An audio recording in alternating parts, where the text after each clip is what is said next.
Hi, everyone, and welcome to the Sam Dever Podcast, episode 68. In this episode, I speak with my dear friend, Tommy Christopoulos.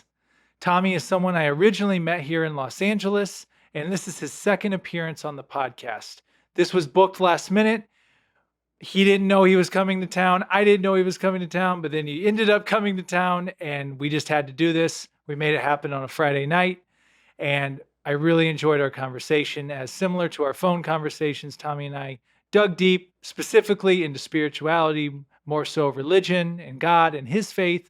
And I really enjoyed the conversation we had and got a lot out of it. The book of the episode is going to be a book that Tommy gave me during my leg injury, and it is called Dark Knight, a true Batman story, an original graphic novel by Paul Dini and Eduardo Riso. I had read comic books when I was a kid, but I hadn't read them in forever. And he sent me this. He told me it was going to be an experience, and I opened it, and the artwork's just beautiful. But what's even better is the story in it. So it was truly an experience to read a great story, but to have all these awesome visuals with it. So I really enjoyed it. Had a great message to it. It's Dark Knight, a true Batman story by Paul Dino and Eduardo Riso. If you want to follow the podcast to listen, be sure to follow us on Spotify and Apple Podcasts. If you want to watch the podcast, be sure to subscribe to our YouTube channel at youtube.com/@thesamdeverpodcast. Here's my conversation with Tommy. Tommy Christopoulos, welcome to the Sam Dever Podcast. Thanks, man. Again. Yeah. Yes. This is your second appearance. Yeah. Yeah, you were just telling me I was number 6. You were episode 6, Mm-hmm. and now this is going to be episode 68. That's crazy. And I am publicly going to say this. You are a huge reason why I'm even sitting here doing this right now. Because after I had started to do it in person in the beginning through episode 5, I then had my major injury. And, I had the thought you could do it on Zoom or something like that, but I'm like, I don't want to do that. How do you go from doing it in person to now doing it like this? Right. That was more my ego and pride and all that type of stuff. And then you just kept encouraging me, man, you would just and you wouldn't pressure me. I remember at the end, and we'll get to our conversations that we having, because you and I will talk on the phone. We can talk for hours. We did, yeah. During the pandemic. During the pandemic and my injury. I was thinking today, I was like, how much did we talk? We've talked a lot. I think it was maybe twice a month for a year straight or something. Yeah. Like So this is tonight, what we're doing is a fraction of what we've ever spoken about. Yes. And I remember you'd just always be at the end of the conversation, hey man, you should consider doing the podcast on Zoom or Skype or wherever. And I don't know, yeah, whatever. And then finally I don't remember the exact moment, but I remember as I started to get a little bit better and could move around a little more, I'm looking on Amazon at a laptop stand, and it's where would I do it? If I were going to do it, I'd do it in this corner. And I'm like, hey, do you want to do it? And you're like, yeah, I'm down. And we did it. Yeah. And I remember when I went back, I was saying like every other word.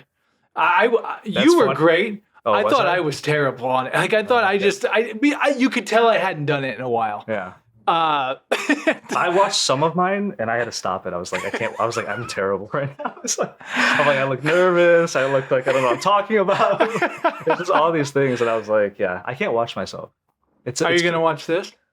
Maybe. Yeah, I mean, of course, I'll watch it. Yeah, but there's a lot of actors that I have heard that they don't watch themselves in movies at all. Yeah, Johnny Depp's one of them. I had heard, I could have that wrong, but I heard he doesn't watch himself. He's like, yeah, I just go do it and then I'm done. I can see that. Well, it's kind of like its own sense. thing. It becomes like this thing, and it's separate, and then you carry on with your life, and this conversation or this thing that you did so long ago I feel like there's a separation with that. Yeah, well, exactly. And I feel like it can make you better almost I'm just using acting as an example. I think you can use several things, but if you're going to go just be an actor, you just go do that work. That I said, if you get too caught up in how you're looking all the time, and especially I'm comparing social media as well, we're constantly monitoring ourselves. I'm like, that just stays in your head. Yeah. And I know it takes me out of the present moment all the time. I'm like, what if I just lived and existed and just didn't care? Just didn't care what anyone thought, what I thought. Like it just existed, and that's actually what, as of late, as we here we go. Let's just go deep right now. Yeah. I'm like, do I even enjoy a majority of the things I'm doing? Like, why am I? Who am I doing it for? Am I doing it for me? Am I doing it for my ego? Am I doing it for other people? Like, Yeah. what is the true path to happiness? Letting go of all of that and just living in your own experience, and no one needs to know about it. Sure. I don't know where we go from there. Yeah. Now I was thinking, I think that's what makes us human, though. I had a therapist I was seeing here, and I was dealing with some anxiety, and she said something like, if you weren't anxious about this, I'd be concerned. Like if you didn't have any feelings, that would be a problem. But you having anxiety, yeah, it's a small issue, but not feeling anything at all, I think is even more of an issue than feeling anxiety. So I think you thinking about the ego and all this stuff, that's being human, so. It's giving yourself permission to be human. Yeah. I think. And I think. Right. Because then you start like examining that, and then it becomes like, you're hard on yourself, which is not a good place to be, beating yourself up over things and letting that drag on more than it needs to. So, yeah. Yeah. It's funny you mentioned that, because I actually, as of late, I've been learning to like stop and pause when I am feeling something like, I'm really anxious right now. Yeah. Or, oh, wow, that. Like right now? No, not right now. But yeah, recognizing that anxiety, recognizing what would be, tension, stress. Like I've been able to recognize, oh man, I am like stressed right now. But by recognizing it and at least calling it out, I feel it's helped how you deal with it, if that makes sense. Like, yeah, like, okay, like this is, all right, I'm fine. Everything's okay. I'm just feeling this right now. This is going to, I know the famous analogy, a lot of people always say it's like the clouds. You're the sun in the blue sky, which is always there, but sometimes clouds come. Right. Covers it up for a little bit. Depression, anxiety, whatever you want to fill in the blank there. But it does go away. Yeah. So you don't identify with it. You just recognize that, oh, this is just something I'm going through right now. It's not going to be long term. Right. Right. It's not permanent. But I feel grateful to be in that mind space now. Because when you're younger and you're not as experienced, you don't really think that way. You just don't know how to handle it. Yeah, I mean, I don't think I even had anxiety when I was like super young. I don't really remember much of that like in high school, like junior high, and it was probably there, but you're not as aware, I think, during that time. Not as intelligent, not as grown, Do you meditate still? Do I meditate? Kind of. I pray a lot. Yeah. Which is a form of meditation, I would think. Yeah. Yeah, I'm big on the Jesus prayer. I don't know if you know what that is. Well, tell me. It's just, Lord Jesus Christ, have mercy on me. Yeah. So I say that a lot. There's two forms. There's that form, and then there's a longer form where you say, Lord Jesus Christ, Son of God, have mercy on me, a sinner, which I'll use when I'm like repenting. But I find the shortened version, what I'll do is, a monk actually taught me this one time. Breathing in, saying the first part, so like, Lord Jesus Christ, and then exhaling, have mercy on me, and just repeating that over and over and over again. So do that a lot. Yeah. And has that helped? Oh yeah, for sure. And you'll just do that several times in a row?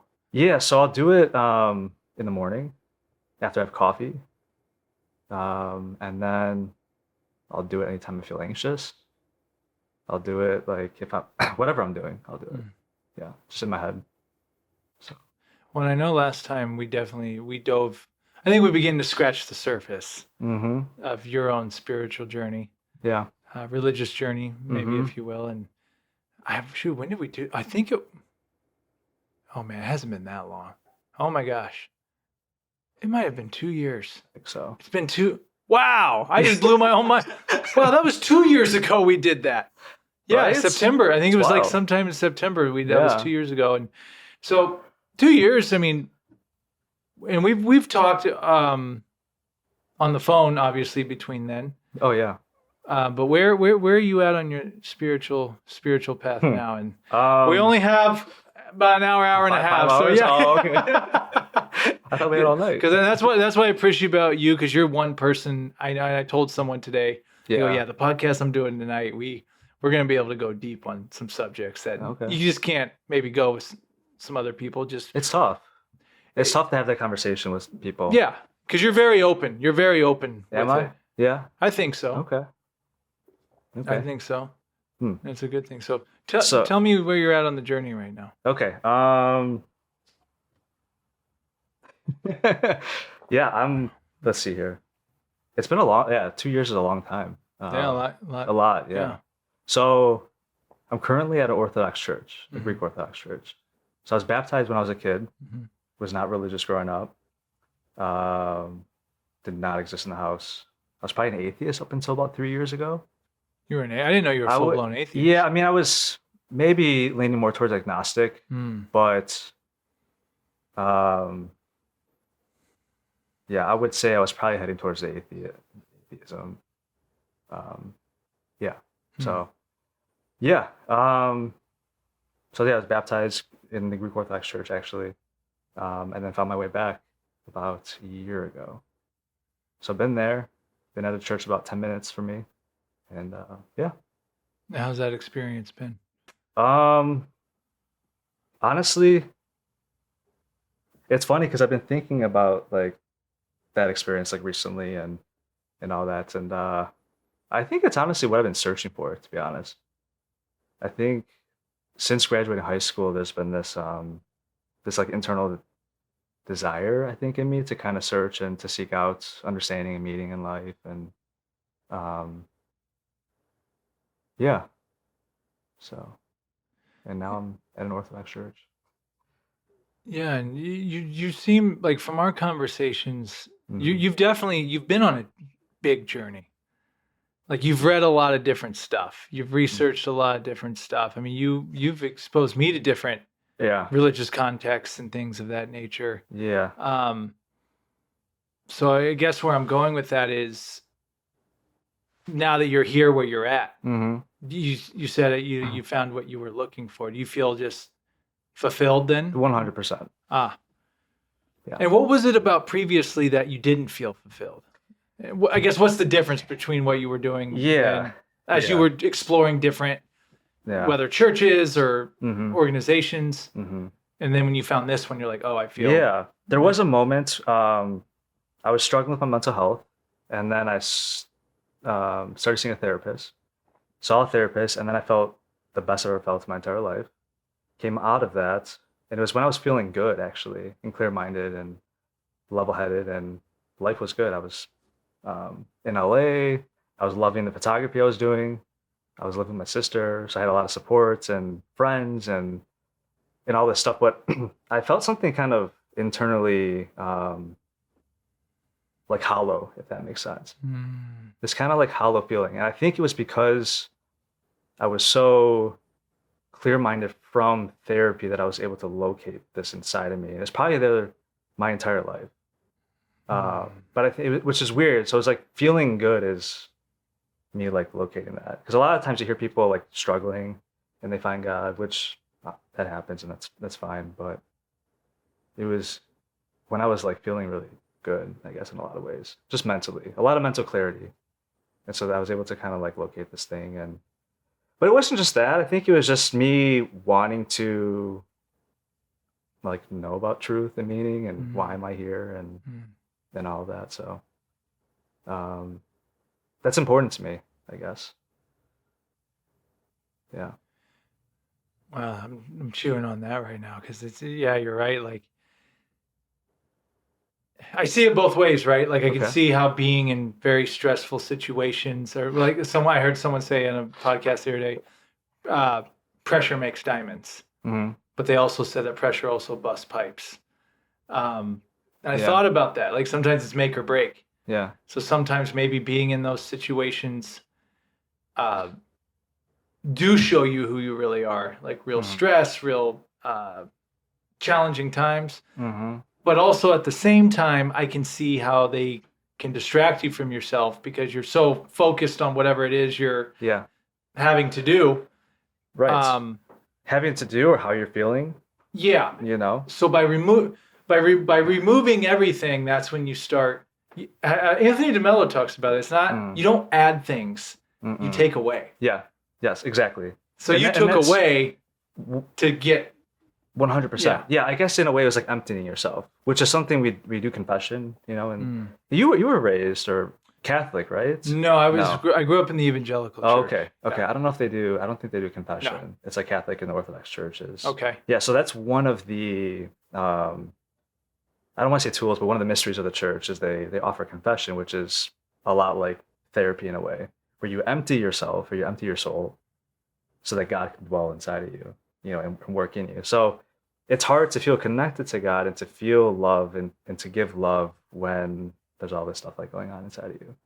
There's depression, anxiety, or just the busyness of life and all that stuff. So it reminds me of the saying I've heard through the church, like you have to, or you got to let God in, but then someone else had said, someone told me one time that God's always calling, but it's up to you to pick up the phone. For sure. Yeah. So, and I feel there has been times, and, you know, it's interesting we're talking about this because I've actually felt this as of late. Yeah. You know, you go through your life, you're doing some things that you said you were going to do, and it's cool and everything, but it's like, yeah, you just feel, it doesn't feel like it's it. Like it feels like it's not fulfilling. Yeah. Like it doesn't last forever. It's not everlasting. And I love Los Angeles. I really do. It's an amazing place. But like places like here, places like Las Vegas, which I've also lived and have a huge love and appreciation for. Yeah.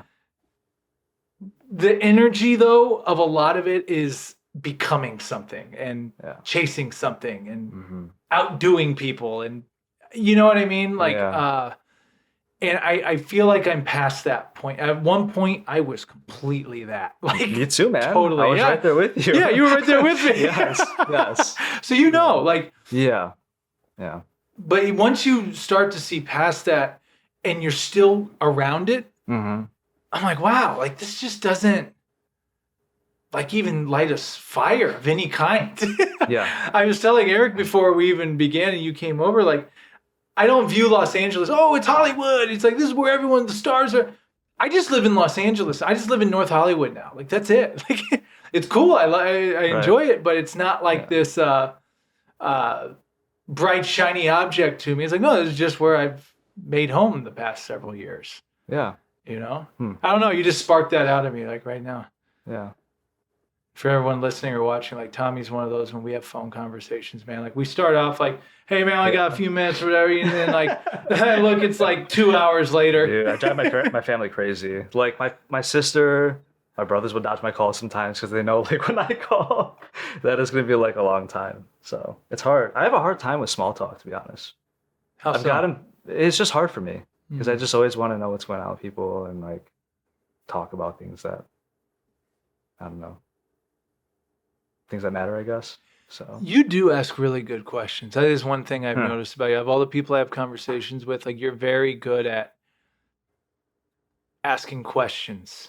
Oh. Like, I feel you turn the tables on me because I'm one of those where I'll ask all the questions. You do, yeah. But you'll come right back. You're like, yeah, no. And you won't. You not only will you ask a question, you'll ask the question and, like, go deeper with it. Like, oh, you told me that you did this. Huh, how did that make you feel when you did that? You know what I mean? Like, you'll add, like, these deeper... You know, that reminds me, the other day when I was helping my sister move, I was, like, outside just looking at the weather and thinking about when it rained here recently.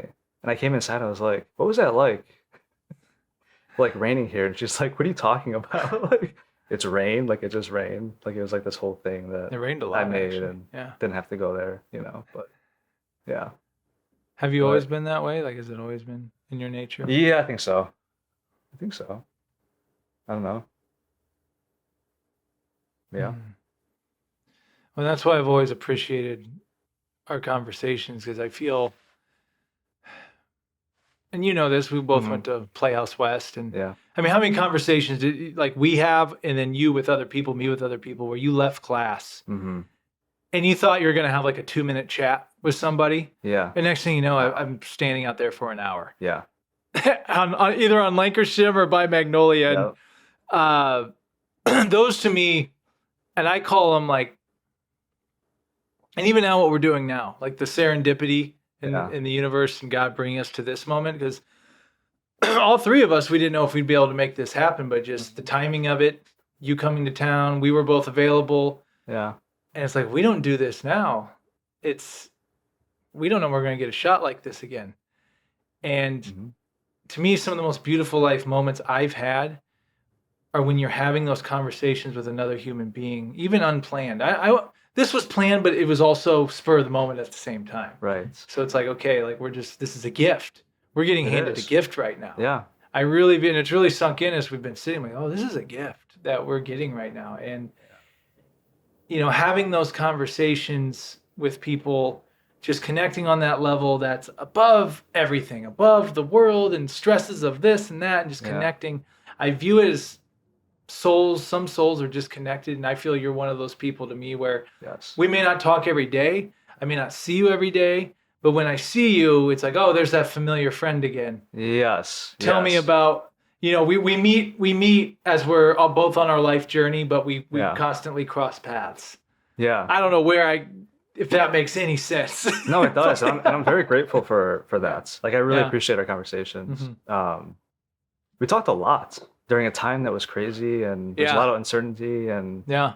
I think we were both kind of searching and seeking and Mhm. reading all kinds of like books and stuff. And so Yeah. the timing was right on that. But yeah, it was a good time. Thank Good you, by the way, conversations. for the book of the episode, which I'll Yeah. plug again real quick. It's going to be Yeah. Dark Knight, a true Batman story. It's a graphic novel by Paul Den and Eduardo Risso. That was a treat, man, because you go, hey, I'm sending you something. Hmm.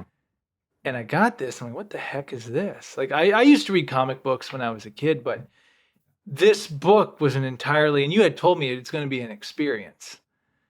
Because I had an experience. So you opened my mind to a completely different art form and literature realm that I really had written off. Like, oh, comic books, you read those when you're a kid. But when I read this graphic novel, I'm like, oh, wow, that was a completely different experience. Yeah. Because not only did it tell a really good story, Mhm. but the visuals were insane. Yeah. Yeah. The So- art is fantastic. I think he's one of the best. Yeah, it's really good. And I Currently, watched the Batman show cartoon. Oh, phenomenal. The lot. artwork is incredible on that. And this is a true story. Yeah. I don't know if which is insane. It's He lived wild. out here in LA. Oh, okay. I forgot about that. Yeah, he was Yeah. a writer at Warner Brothers, right? I believe so. That's where. Was he? Yeah. Okay. Wow, you know more than I do. Yeah. I read that a long time ago. That was, yeah. But I thought, you were injured and stuff. And I thought he went through like tragedy in that kind of way and pulled himself out of like that situation. So thought I'd give you that. Well, then the last time we met in Mhm. person, Mm-hmm. which this would have been before we did the podcast, I was out of surgery and just cleared to be able to start going outside a little bit. Yeah. And then we met at North Weddington Park down the road Yes. at a picnic table, and it's still Yeah. COVID time. And, Mm-hmm. but I remember it was just good to sit with you there and check in Yeah. for that conversation. Yeah, that was nice. It's a lot better now that That COVID's on the downswing, and yes. we can do it to this high level. Of But course, yeah. Yeah, that was a weird time. But yeah. is fitness still big for you right now? Yeah. Not as much. I work out about like 4 times a week. Mm-hmm. So I used to work out like 6. Cut it down to like 4. Yeah, it kind of got to a point where it was like dominating my life. I have this like very addictive personality, and so I was able to I don't know, back off that, I guess, a little bit. So, and plus I wanted to put my faith above everything, and then let everything else kind of like fall into place with that. So yeah, that's been my obsession. That's been literally like my entire life is like that right now. Put God number one. Yeah. What's your take on? Do you think there's multiple paths to heaven, or do you think there's multiple? Not I to. felt like you were gonna ask this. I Yeah. was Well, like, now what's you're. it- So, well, I thought about it. Like, well, you're Yeah. a person I So can. what do you open mean up. by that? Like, So, is okay, it like for if I example, don't go this path, I'm gonna go to hell? let me tell you. Yeah. Yeah. So Okay. let me lay some foundation. Okay, go for it. I grew up in the church. Mm-hmm. Great people. I can't say it was definitely, it was a positive experience in a lot of ways. Mm-hmm. I look back at it and I can see, I don't want to use the word negative, but I can see some things about it that I would go about differently now Sure. in terms of like some of the rhetoric, some of the, like, for example, one thing that never aligned with me Mhm. was you need to go out there and tell people they need Jesus or they're going to hell. Like that just completely turned me off. Yeah. And then getting to what I'm saying too, and then like I one of the best college classes I ever took Mhm. was in junior college. It was a world religions class. Oh, nice. I loved it. I Very actually cool. loved it. So we went on field trips to the different. We went to a mosque. Okay. We went to a universal religions. I can't remember all of them. Yeah. But I remember at the mosque, one of the leaders saying, like, Mhm. what the media and people portray Islam as, you got to understand, like, the events you've seen that people are tied to radical Islam and things like that, that's an extremely small percentage. Sure. Just like there'd be extreme groups in other religions, whether it's Christianity, Judaism, any of that. Of course. He's like, a majority of people are really great people. Yeah. And it's a lot of positive Yeah. things. And I trained a girl. I say girl. She was, I don't know, 19, but is Islamic. Mhm. One of the nicest members of the gym that I was working at. Super nice. We actually talked about religion and Christianity and her religion. A lot of commonality. A lot of the same stuff that we were doing. On Hinduism is Yeah, another one. Yeah, I've read a lot of Hinduism. Hinduism I books. remember you were telling me. Yes. Yeah. Like the Bhagavad Gita, Sure. Dhammapada. Yeah. And what I found was, I'm like, wait a minute.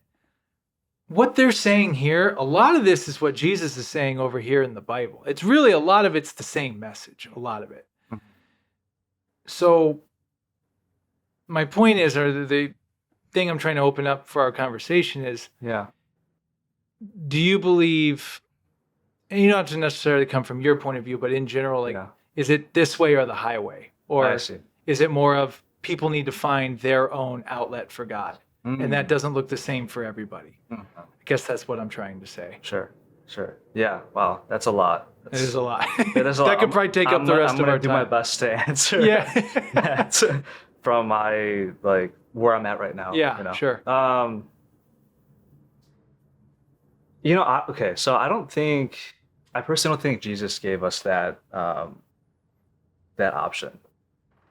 Like if you really read the Gospels and what he said, like, I am the way, the truth, and the life.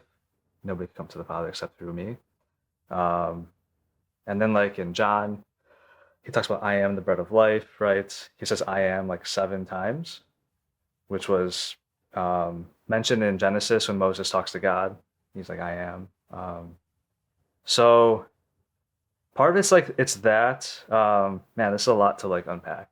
Yeah, we're here, man. Yeah. So you're asking, like, if I guess what the topic of discussion is Christianity the only way to get to heaven? Okay. And my talking point I'm bringing up with it is, there's a lot of great people, and I know the answer they would tell me back when I was in church. Yeah. Well, it doesn't matter how many good deeds you do. Right. If you don't believe and you haven't accepted, you're going to hell. Yeah. So that's Western Christianity, which is a lot different than the East. Okay. So there's been a lot of deviation from the ancient church, which is the Eastern Orthodox Church. There's a big schism that happened in, I think it was 1054, in Rome, separated from the other 4 main church hubs that all operated the same way. And then there was Lutheranism from Martin Luther. And that was brought to the West, right? And so there's been a lot of deviation. which is important, when looking at this kind of stuff. But as a Christian, as an Orthodox Christian, I could look at the Bible, I could look at the church and what the church has taught, and what the early fathers and the ancient church and what the oral traditions are like and what has been passed on. And looking at all that, I can say, yeah, it looks like this is the way, right, to God. But at the same time, I don't know the condition of your soul. I don't know the condition of someone else's soul. That's between them and God. And so at the end of the day, I think God has the final say in all of this. But I also think that the Bible and Christianity and the Orthodox Church can still be true, but how can I possibly know if you're going to go to heaven, or if this person is going to go to heaven? So I don't even know what I'm going to eat tomorrow. So it's like, Yeah. we don't even understand like the entirety of like the laws of like physics. So for me to like be like, yeah, he's not a Christian, he's not an Orthodox Christian, he's going to hell, is definitely not the way I think to operate, if that makes sense. So I mean, I have to worry about my own salvation, my own soul.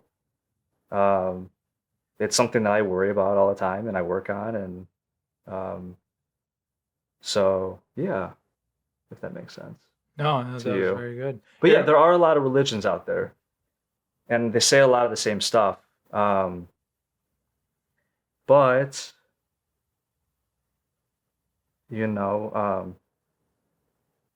I believe that he died and rose, which is a lot different than what the other religions are talking about. They're all prophets, right?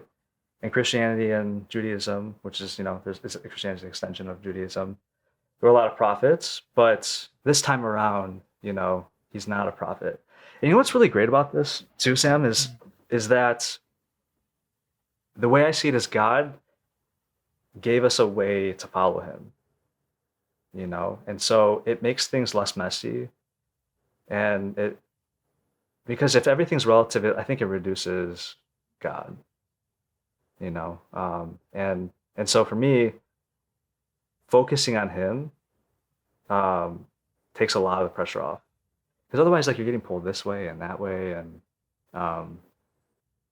some of this is true and some of that's true, and you just end up being all over the place, and it's like you don't know what to believe, And so for me, if you believe in this stuff, right? Like, if, let's say, Jesus is God and he died and rose, then he's everything that you will ever need, and that's it. Which is like very simple, but so intense, like, at the same time, So, but I also think it's really beautiful, He gave us a way out, an outlet, something to focus on, to follow. He revealed like his nature and what he's about and what he stands for and what he doesn't stand for. And it does make things very, it simplifies things a lot, if that makes sense. Oh, that was awesome. Yeah, which I know it's a lot, and that's my belief, right? And other people. Well, I know that's so, I know for a Christianity perspective that's one of the biggest arguments is our God is living, or right. Jesus rose again, right. where all the other prophets are dead. Yeah. So. Yeah. That. I think there's something he says, like, I'm the bread of life too. When it's like, things like this really matter. And it's something I think people really need to examine if they're going to explore, religion and beliefs and faiths and things like that. If you really look at what he says, he's not saying that he's another person with wise words or a messenger. He's saying that he's God. And I think it's, do you believe that or do you not believe that? And if you don't, then, then yeah, I guess you don't. But I think we might have talked about this on the last one we did, but what I found fascinating was, so in the Bible, it takes you all the way till when Jesus is like, what, 12 or 13, I think. Yeah, 12, and then it picks up at age 30. Yeah. I'm like, whoa. Well, when I first found that out, I'm like, wait a minute. Like, so what happens between 13 and 30? Like, oh no, it just picks up when he's 30 and he's ready to go out. And He does his ministry work. do his thing. Yeah. Yeah. But I'm like, but 13 to 30, do you know the developmental stage? Mhm. Like, that's the most pivotal, like, I know I'm 30 right now. Yeah. So it's like, yeah. oh, you are 30. Welcome to the Yeah. club. Yeah. I have a theory, Okay. and I don't know if you can prove or disprove. No one can Sure. disprove it. Okay. I feel that Jesus may have gone to the East during that time and explored and been exposed to different Eastern philosophies and religions. Mhm. Because a lot of what he says is very similar to what is in those books. Yeah. And Like a lot of like it- what books? Like Like, for example, whether you're reading the Bhagavad Gita or you're Uh-huh. reading, the Dhammapada. Mhm. What's the third one? It escapes me. There's like three main ones. And it's not that they're saying, it's just the same realm. Like, Mhm. love your neighbor. Don't be taken by lust Yeah. and the sinful things of this world. Right. Put good vibes out there, good energy. It's very similar. I can't Yeah. tell you that it's verbatim, and I don't have the things in front of me to show you line for line, but I just Yeah. know reading both those and the New Testament Yeah. simultaneously, Yeah. which is what I was doing for a little bit. Yeah. It was which by the way, the New Testament with Jesus' story is great. Mhm. Matthew, Mark, Luke, John, right? Mhm. And that's pretty much the Mhm. bulk of it. Mhm. Yeah, just the four gospels.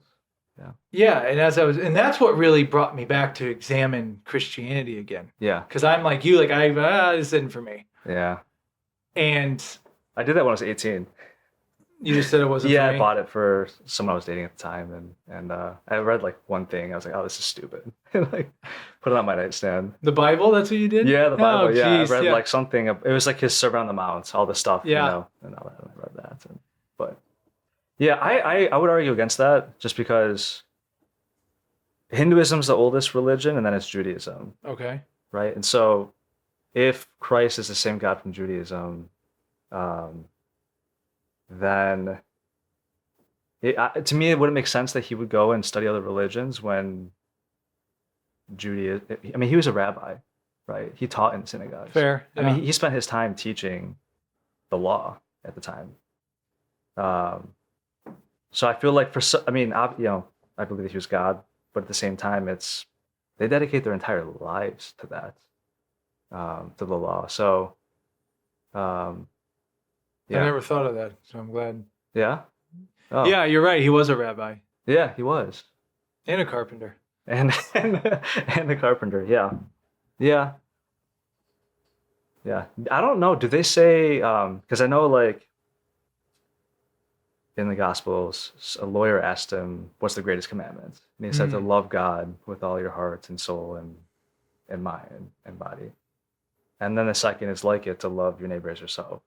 So I'm curious, because I haven't read Hinduism, but I'm curious if that's instructed like in that as well, because that's first and foremost.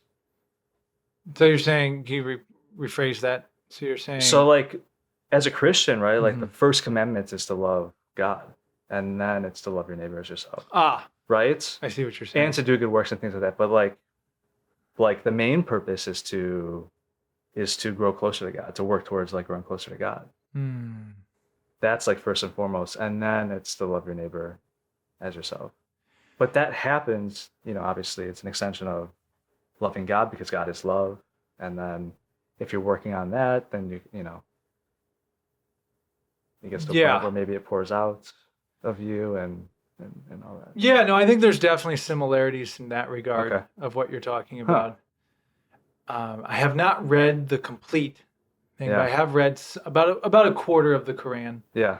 or Quran, however Yeah. I pronounce it. Let me ask you this, Sam. Sure. I'm gonna ask you something. What if he is God? Jesus? Yeah. What if he is? Yeah.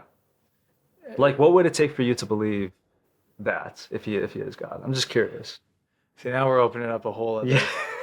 I know. Now I'm not trying to evangelize you, but No, but I'm just curious. And I'll just be because- upfront for the conversation. Sure. How do I say it? I don't want to say I don't know, because I feel that's Yeah. I don't know, like, you know what I mean? Like, Right. but I feel a lot of what's been said, Mhm. there's a lot of accuracy. Yeah. but I wanted to bring this up as well and get your take. Yeah. The whole part of him not covering from 13 to 30, and then really when I realized that it wasn't one person that wrote the Bible, it was several, and I can see that how it works both ways, Right. in a good and a bad way. Like it wasn't just like it's not God just himself. one person, like the Hubbard who wrote Scientology. Not disrespecting anyone who does that, but I mean, sure. One guy just wrote, who was a science fiction novelist, Right. comes up with this, and it obviously became huge. Whereas the Bible, it's like, well, no, you have several people who are chipping in, and putting their 2 cents, and that goes both ways. I see how it builds credibility, but then I also see it's like, how accurate is all of this? Because well, let me add this, or here I'll add this. Right. Oh, so you're saying because all these people are like have chipped in and have with all the text that you think that because there's so many people that it's kind of loses its authenticity, if that makes sense. Yes, it could. Okay. And it's funny because as I'm talking to you, I'm realizing I need to brush up on all this stuff. I mean, I don't. As I haven't visited this in a while. It's been a good year before. Okay. I could bring this up. I don't want to. Have you heard of the Book of Urantia? I think I may have told it to you. I think it's that big. Yeah, it's the Book of Urantia has. Is it blue, by the way? It's right over there. I'll show it to you on the way out. Okay. That's a whole other. Okay. I got to shout out to Jim Nico on that one because he on this podcast told me about. I had never heard of it in my life. I see. It's mind blowing. Okay. And it's in the realm of Christianity. Okay. What is it? If I had to describe it, it's basically they cover everything, all the missing holes in the Bible. They cover Jesus from 13 to 30. Now it's all coming back to me that I do you believe that? Some of the things they say in there. Yeah.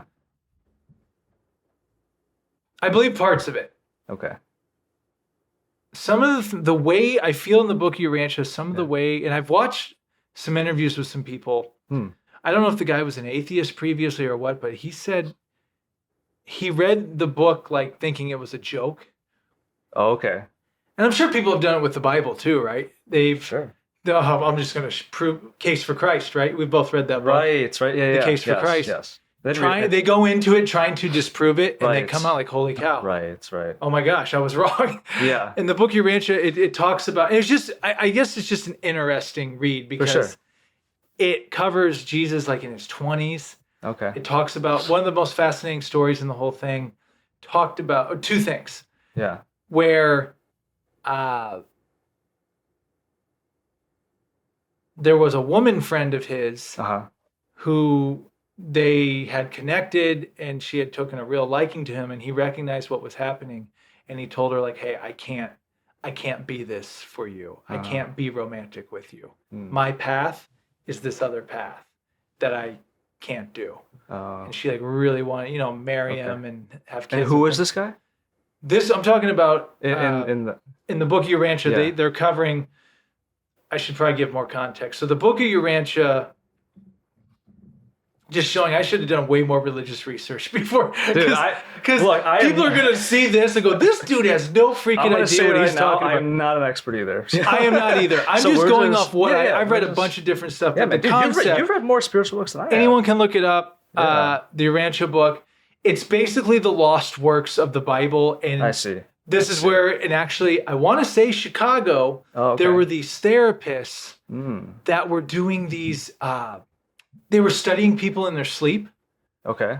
And this one person they were studying just started talking. I get goosebumps even talking about this because it's just starts talking about these scriptures. Okay. And they call him Christ Michael. Huh. This is going to get really out there, man. I don't know. Basically, they break down all the different universes, all the different worlds. Yeah.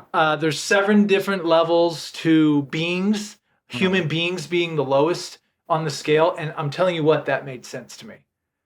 Because I don't think we're that enlightened. I really don't. I think as humans, And you should check out the book Sapiens. I think when you look at us, Yeah. we're still blowing people up. We're still murdering. We're still doing this. For sure. We have not hit an enlightened state. I think that's a strong argument for the existence of God. I think the fact that we're not that intelligent, like if God is real, and he does exist, I don't think our average IQ is 100.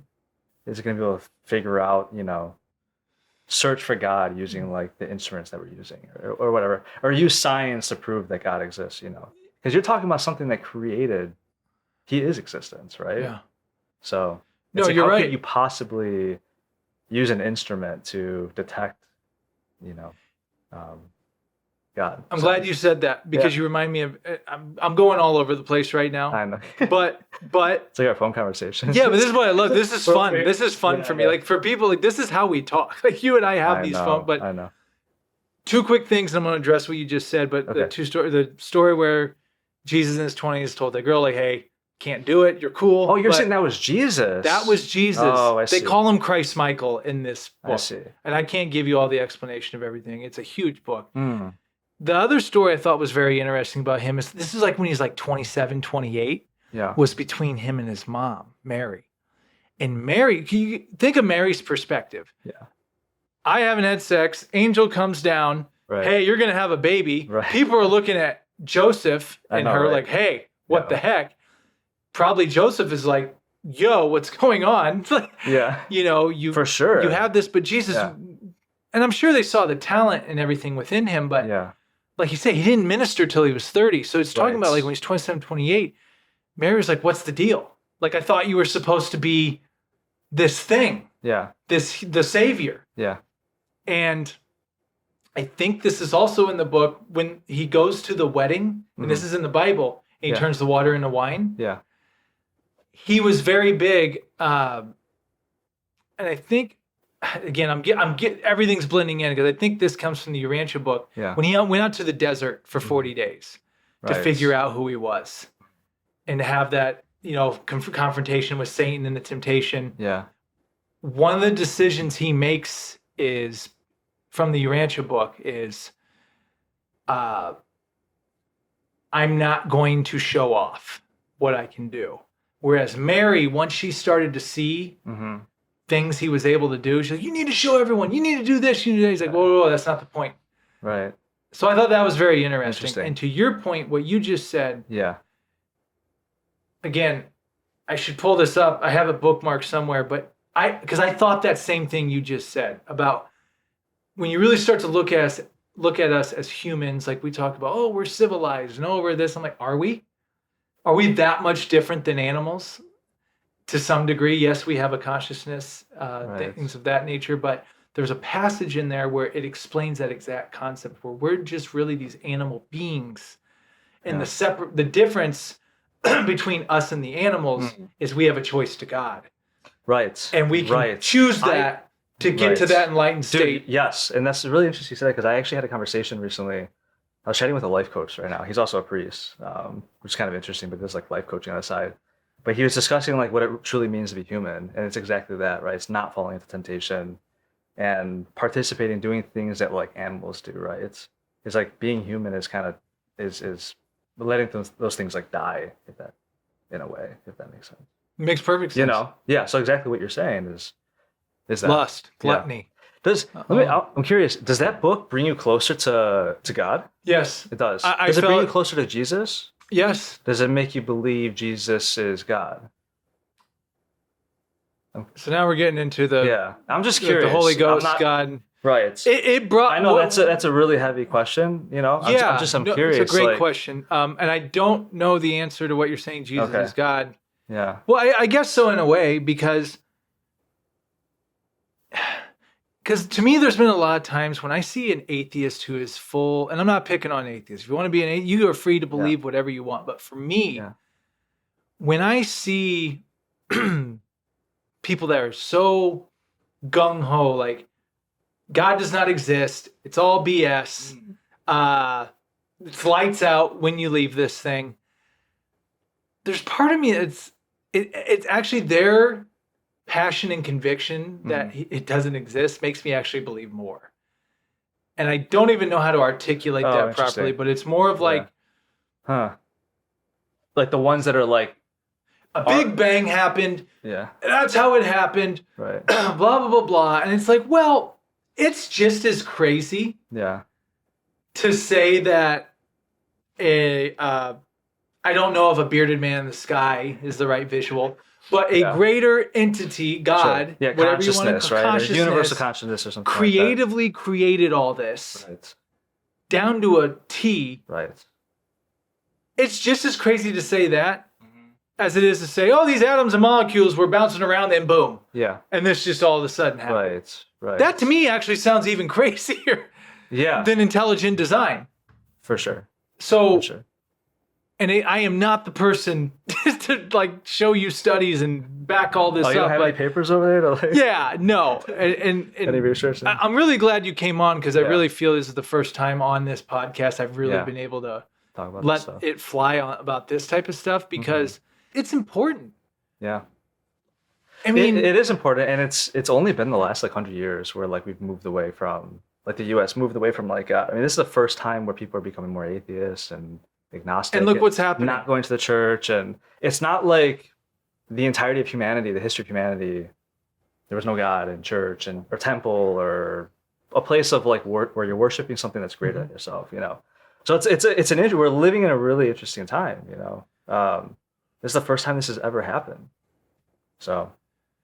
But then there's other countries that are super religious. You know, like the East is very Orthodox, like Russia, other parts like Bulgaria and Greece. And so it's just the U.S. No, when you let me Seems like circle, not just the U.S., but yeah. I'm glad we're talking because this really there's a lot of reading I need to get back to. yeah, me too. And I really think you are right though, because I mean this world's it's just nothing but, and they do talk about this in the Bhagavad Gita and other, but it's just constant pleasure seeking. Yeah. We're just seeking the next pleasure, the next one, the next. We are one. our own gods, right? Yeah, Yeah. yeah. Well, then that gets into the argument. See, Eric next door Jorgensen needs to come by. He should just hop in. We should just hop in because he's really good at like Yeah. referencing certain Yeah, I was Bible watching things. the podcast. Yeah, he's also Yeah. very. Because he'll talk about a lot. Excuse me, I'm losing my voice. It's okay. He'll talk about the concept that, you know, God created us in His image. Like you are Him in a way. Like Right. you aren't God, but at the same time you are an extension of God. Right, which is why the first commandment is so important, if you believe that, right? It remind me of the first commandment. As a Christian, right? Christianity, to love God with all your heart, soul, and mind, entirely. Like that is the first thing, right? Because really, you're loving yourself, right? And you're loving. Otherwise, yeah, right. Otherwise, you're loving yourself, and you're falling into temptation, and you're and everything in this world is never going to be fully satisfied. It never will be. No, you'll never. It's not. It wasn't designed that way. Like if you believe that He created you in His image, then it makes complete sense that the number one purpose on this earth is to love Him. And then the question is, well, what does that look like? What does it look like to love Him? And then I would argue that the Orthodox Church has been around for 2,000 years, right? The 12 disciples, the early fathers. If you look at the history, it all leads back to the Orthodox Church, you know, and so I think that there is a proper way to worship God, if that makes sense. And I know that might rattle some people, but if you look at it like, okay, I believe in Jesus and I believe that He's God, and I'm a Christian, I would look at it that way, if that makes sense. But if you don't believe that He's God, then perhaps I guess people, you know, things are more relative, right? You think there's truth all over, and which is a separate thing, you know, and so. So I'm going to play devil's advocate. Yeah. No pun intended. But what do you say? Because I'm just going off different things I've heard, Yeah. or arguments rather, Yeah. talking points. Uh-huh. When someone says, "What type of loving God would create something?" Yeah. Tell them that He loves them, but puts them in a position of, well, if you don't do this, I'm going to cast you in the lake of fire for the rest of eternity. Right. Right. I'm not saying that. Yeah. it's a fair Yeah, thing to bring up. for sure, for sure. So what would you say? Yeah, I think the Bible is true. I think that there's been a lot of like oral information that's been passed on, which is why it's so important to look at the church, the Orthodox Church, because the Bible wasn't starting to be written until like 50 years after Jesus died. Mark was like the first thing to be written. Oh, really? Yeah, the Gospel of Mark. Yeah, it was like 40, 50 years after. But there was a lot of oral communication, and St. Paul talks about it in the New Testament. You're talking about in the New letters. Testament, right? Yeah, in the letters, yeah. right? He talks about how like there's oral things that can be passed on. So, and even Jesus, or not Jesus, but I think it was one of the Gospels, I think John, he mentions how there's like no amount of books could ever contain everything that he did, basically. So that's important. Now I'm losing track, but you're saying with So my concept was, right.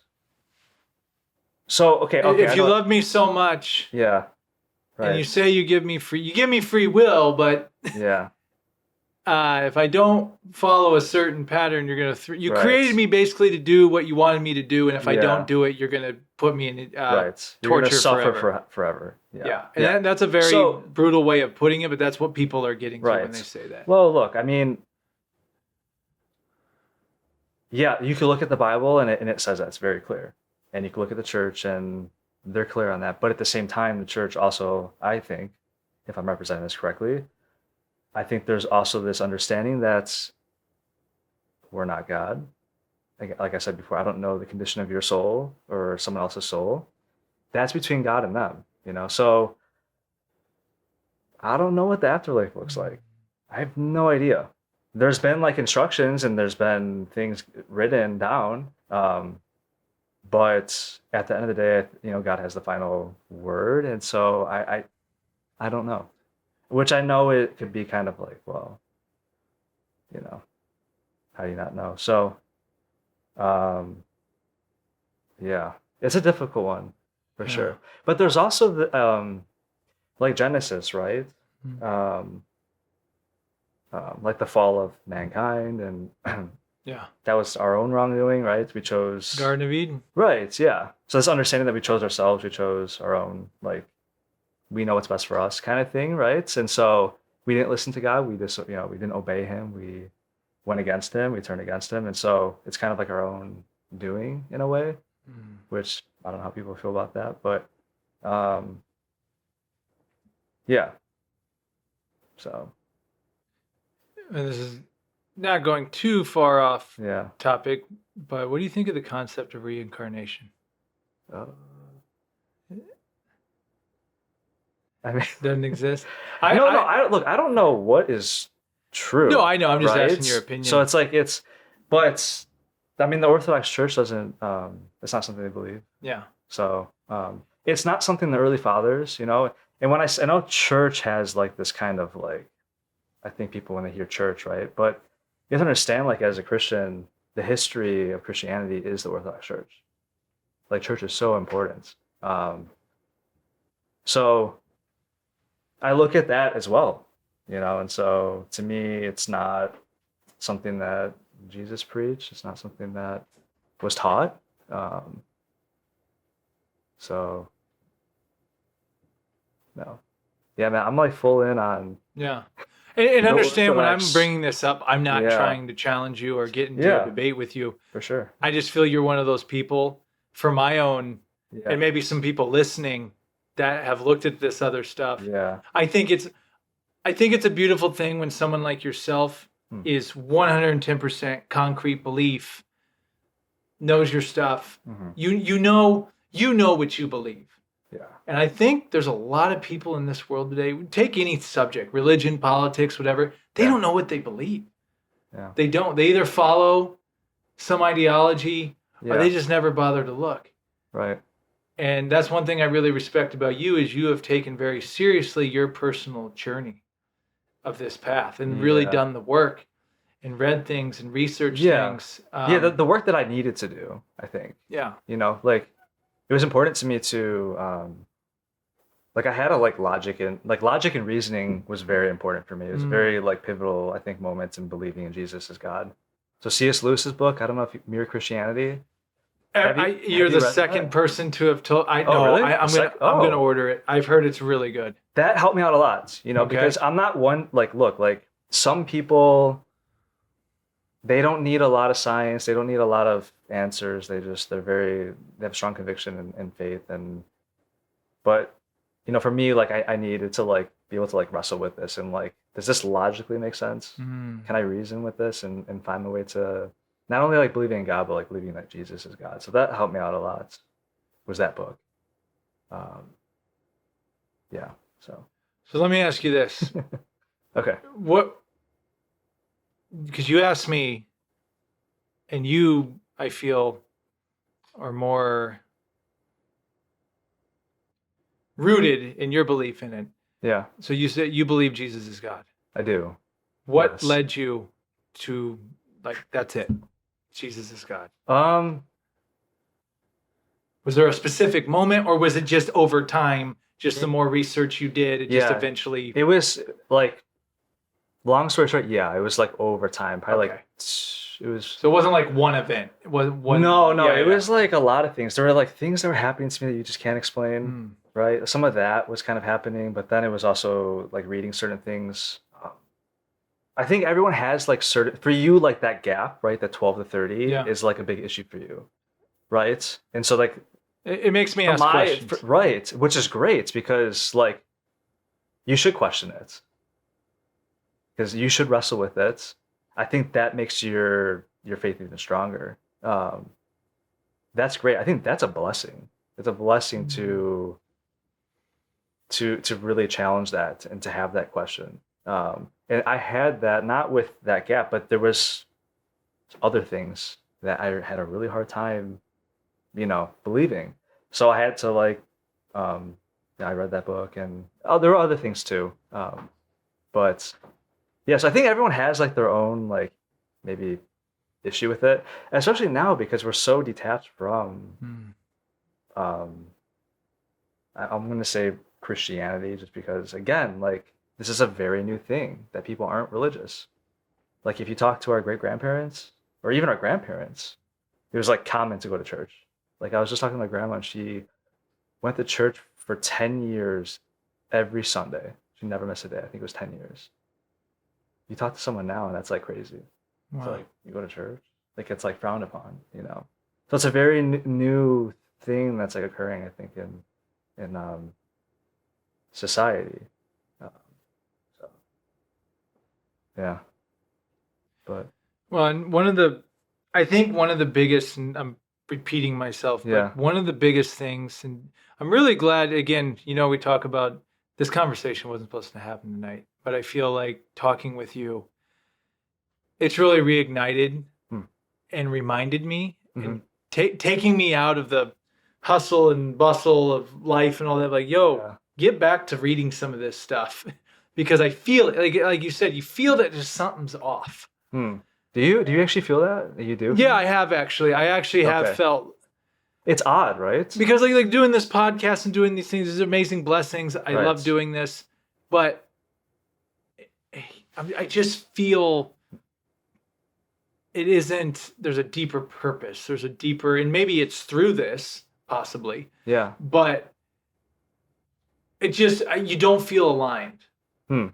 Maybe that's just something I need to examine more within myself. But in the Urantia book, and what you've said here today, and I'm sure the Bible says it as well, is, and again, I go back to, there are certain, I would call it, just the study of human civilization. And we can get into evolution or not get into evolution to some degree. But when you really look, when I step outside of everything, and the book Sapiens is a really good book, because that book, when I read it, it made me look at us as a civilization we think and they talk about this in some other spiritual texts. Yeah. People think because we invented the atom bomb or we invented all these cool technological things that we're high and mighty. Well, the guy's like, this is from the Science of Self-Realization book. He's like, you think you've hit some level of enlightenment, but you're doing the same thing the cavemen were doing, hitting each other over the head with clubs. Oh, okay. Now you just push a button and you blow people up. Right. It's the same thing. Yeah, now we just have bigger weapons. Bigger weapons. Bigger, stronger weapons. That's all it is. Yeah. So that frame of mind. This is so awful, right? It's terrible. It's so ridiculous. I really feel aliens, if they do exist or if they came this way, they would either, all right, these people, they either got to go. Yes. Or we're not even going to waste our time. We're just not going to waste our time. Exactly. Look how primitive they are. I know. They can't even get along with their own species. I know. They're killing each other constantly. They all they care about is money. You know, C.S. Lewis talks about this. He talks about just like society and all these conflicts. And I'm going to do a poor job of talking about like this. Hey, you and I have both said we are not experts. We are just sharing our interpretation. He uses this metaphor about morality. He says, we're all imagine like we're in a body of water and there's all these ships, and each of us have like our own ship. We're all heading towards the same direction, but we have different paths that we're taking. At some point, you're going to collide. You know, and then that's going to be an issue. So I think that's a lot what's going on right now. I'm not convinced that we can have different beliefs and live civil entirely. You're saying that's yeah. Unpack that. Yeah, I don't know. I'm trying to. It's something kind of like new that kind of sprung up in me, but I'm not sure if I'm not fully convinced that we could live like fully civil, and not be on the same page about like morality and ethics and things like that. I mean, what do you think about that? I don't know. I think that's a two-part answer. Okay. I think it's good to have that foundation of value. So I just had a similar conversation today. Like, do good unto others. Treat your neighbor like you would, treat yourself. Don't harm people. Like, you can call it 10 Commandments, or you can call the other laws in other religions. Yeah. Having that framework, because that's one thing religion does do that is a benefit. This gets into a whole other ball of wax, but religion was created to control people. Like, religion was created to give people structure, and in a way, it is really good. Man, it does give structure. It does. That crushes me hearing that. Hearing that religion was created. Yeah. Well, I mean, didn't Jesus even say it? Because I feel the exact opposite about that. Oh, you feel it doesn't create structure? Yeah, I feel like it's there's like freedom with it. I feel more free. Tell me about that. Like, obedience is freedom, I think. I think rules and rituals and routine, which we all have, is freedom. Because otherwise you're falling into temptation, you're falling into things that are not good for you, right? But like anger, lust, and all that kind of stuff. That's why I love the church so much. I love like the tradition. I know I keep coming back to this, but I love like putting on a suit, and doing my cross every time they say certain things, and just doing all that stuff, and having like these, I guess you want to call them, rules and guidelines and stuff. Like, to me, that I feel like that's liberating. Like, that's like freedom to me. I think going against that kind of stuff is the exact opposite, because then you become a slave of sin. And so is it really freedom? Is it really a good thing to go against that stuff and to, That's profound. Honestly, man, that's one of the deepest things I've heard in a long time. I'm dead serious. Like, I've never thought of it like that, ever. I see what you're saying. Yeah, I mean, because you're right. I mean, there is the worldly pleasure is unlimited, and it leaves you very unsatisfied. It's like a McDonald's burger. It's like, it's like, it tastes good, but then for it's a like, split second. Yeah, then you have like nasty farts and like. Yeah, but then your digestive system's gonna hate you for the next 24 hours. Right. There's been times I've ate something, I'm like, man, this is so good right now, but I'm gonna pay the price for this. And certainly, sometimes it's worth it though, right? Like, you just sometimes, yeah. You're like, I gotta have this. I gotta eat this right now. Like, I know this is gonna. I don't have anywhere to go tomorrow. I'll be okay. Yeah, yeah. Don't gotta see my girlfriend. Yeah. But to your point about No, but I do understand what you're saying. That's Yeah. an interesting perspective. What I was saying to your point. Mm-hmm. So, for example, I think it's good to have that structure in place. Yeah. But what if this person believes Jesus is God, and what if this Yeah. person says praise Allah? Yeah. And that's your version. This is my version. Right. We both want the same thing. Right. We don't want to harm anybody. Right. We don't. So to answer your question, I think it could be both. Mm. But when you don't have that structure, Yeah. maybe the end thing we believe is different. Right. Like maybe you believe Jesus is God in person over here. Like, well, all praise Allah, and Right. over here it's Krishna. Right. Right. But at the same time, everyone's like, well, hey, we all know don't steal, don't kill each other, don't commit adultery. Like those are basic principles that are going to keep a society somewhat stable. Right. Right. So, but when you remove that, and it's interesting when you bring, they're removing God from everything. Mm-hmm. They remove him from the church. They remove him from. Yeah, you become a slave. I'm sorry, not the church. And I know they say keep church and state separate, but people used to pray in schools, or at least was acknowledged. Right. Like you could say the word God, whether you believed it or not. I know. And I look at society. Yeah. And you look at where we're at, and I personally am not impressed. I'm just like, I don't see this, and I have this gets into a kind of a nihilistic, not as good outlook on some things. But when I see where we're going in the morality, and I play my part in all this too. Like I'm no angel, so it's. You're telling me, man. Yeah, I guess what I'm saying, I fall victim to. Those animalistic things as well. Like, or at least those temptations are always there. Like, it's me too. And I'll just use on a daily basis, right? Yeah. But that's like with the repenting, lust. You can pick yourself back up. Yeah. And like move forward. Yeah. Lust, greed. I know. Yeah. And some people are different than others, right? Some people may constantly feel it, but they're never going to act upon it. But that doesn't mean they still don't feel it. Right. Right. So that's what I'm saying. So that's why it made sense in the Urantia book. And when they're like, hey, you're never going to get out of this. No. You're never going to escape this. You can't. The only way to get out of this is to accept the higher path. Mm-hmm. That's what I've been trying to say this whole conversation. Is that to me, one concept has totally shifted my perspective and makes me actually believe. When I see some of I will call it evil in the world that I see. Mm-hmm. I mean, shoot. I've heard people say this, like what really brought them to God is because they saw the devil. I mean, think about it. I mean, it really does make sense. It's like you see certain evil, like, well, there's that type of evil. Then there is this type of good. Yeah. In God. And and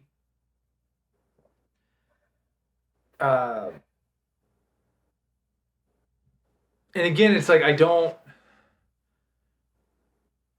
to answer your question that you've been asking me, do I believe Jesus existed and he's there? And yeah, I do. I do think he existed. And now a whole other conversation. Now I'm getting nitpicky, but some people will say Jesus wasn't a white guy.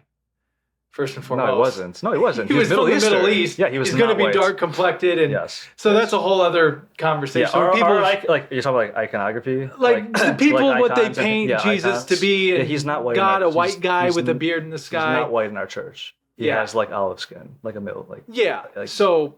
And I'm just saying that not to create controversy, but to say that I think a lot of people get turned off a lot because they get this. What's the word? I don't know if fluffy is the right word. Maybe for children it's okay, but I feel that, man, I've told you about these movies before. This is The Last Temptation of Christ. It's actually a book. Oh. And there's a movie. Very controversial. Yeah. Martin Scorsese did it. The reason why I like that movie so much and book, I'm reading the book right now. I've never seen it. That's funny. I only know one thing about it, but I don't know anything about it, but I'm reading a biography of a monk right now, but he talks about it. The best part to me about that book and movie is I feel it paints the reality of what Jesus was going through. Oh. And William Dafoe was the actor in it. Oh, okay. I know what you're talking about. Yeah. And It was no picnic, man. Like in the beginning, and spoiler alert, in the beginning of the book and the movie, and the book goes even deeper. The book's even crazier.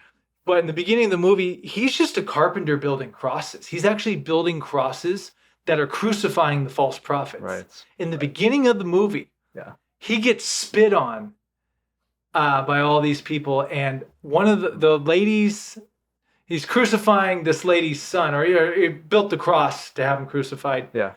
And they all call him like he's a traitor, he's a this, he's a that. The lady looks at Mary and says, I hope you get to feel the same pain that I feel today. Oh, wow. And he doesn't know what's going on. He's getting all these visions. He's going crazy, really. He doesn't know what's going on. It's not like this lovey-dovey, oh, Jesus is, that's everything's good. No, it was like, if you really think about the reality, God sending his son to come live the human experience. He's like, you have to come here and you have to be a human and you have to go through all this. And that's the part I appreciated about the movie, is I feel it painted a more real, to me, it made me believe it more. Oh, I see. Does that make sense? Like, it made it more of like, if he's really a human going through this, he was going to have temptations. He was going to have rough times. We talk about anxiety. He was probably like, what is going on? Like, who am I? Yeah. Like, who am I? And he goes on this journey. Fully human and fully divine. And then he finds it. Yeah. And then with age 30? He goes, or that's when he's finding it. Then he goes out for 3 years in the minister. And if that's the case, right? If that's. Yeah, and I could be totally off on all that. No, I don't know, right? I don't know either. I have no idea. Yeah, there is a gap, so it's like. So I think. Interesting. Yeah, I've never seen that. And then I've talked about it before. Yeah. Jesus of Nazareth series. From I've seen some of good. I've seen some of like the sermons that the actor gives, which is like so good. Have you seen The Chosen? You told me about it. I've seen clips. So that kind of has that fluffy kind of that I don't like. Although the first episode actually got me to pick up the Bible and actually like read it for the first time, like actually take it seriously. Wow. I'm very grateful for. But yeah, it's got that kind of like, it almost seems like all the jokes and this and that. It's like kind of like modern jokes, but like thrown into like 2,000 years ago. And it's a bit odd. And I'm like, I don't think that they were like, making all these jokes and it was, I think what you said, like it was a very serious thing. I mean, he was getting persecuted left and right by his own people. Well, in Passion of the Christ. Yeah. I mean, I haven't watched that movie. I watched like half of that, I think, are awful. So brutal. Yeah. And his disciples got killed that way too, a lot of them. Oh, they died horrific deaths. Yeah, except for John, who lived to like 80. But the rest of them were all executed. Some were crucified. Some were crucified. I think one was dragged like on a noose around his neck. So it's not. Yeah. One of my favorite quotes, and again, I'm paraphrasing this. One of my favorite quotes is when